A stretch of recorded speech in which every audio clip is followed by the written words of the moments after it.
శునా సమస్తాలోకా సుఖినో భవంతు. నమస్తే, మీ చంద్రశేఖర్ మహాదేవ్, కాశీ వారణాసి. గౌతమ మహర్షి మరియు అహల్యమాత వివాహానంతరము అవిముక్త క్షేత్రమును దర్శించి విశ్వనాథుని సేవించారు. ఆ తర్వాత కొంతకాలము కాశీలోనే నివాసమున్నారు. ఆ తరువాత కాలంలోనే ఇంద్రునికి మోసానికి గురి గౌతమ ముని శాపముతో రాయిగా మారి శ్రీరాముని పాదస్పర్శతో శాప విముక్తిని పొందిన మహాసాధ్వి అహల్యామాత. సీతారాముల వివాహమునకు అనేక కారణములు కలవు. ఒక కారణము అహల్యమాత శాప విముక్తి కూడా.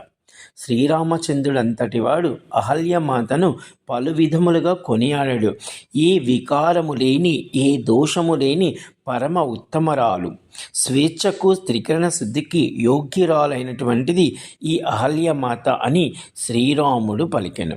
మహాభారతంలో కూడా పాండురాజు ఈ అహల్యమాత దోషం ఏమీ లేదని, ఆమె విధి చేత వంచబడినటువంటి ఒక స్త్రీ మాత్రమే అని కుంతీమాతకు చెప్పిన సన్నివేశము మహాభారతంలో కూడా ఉంది.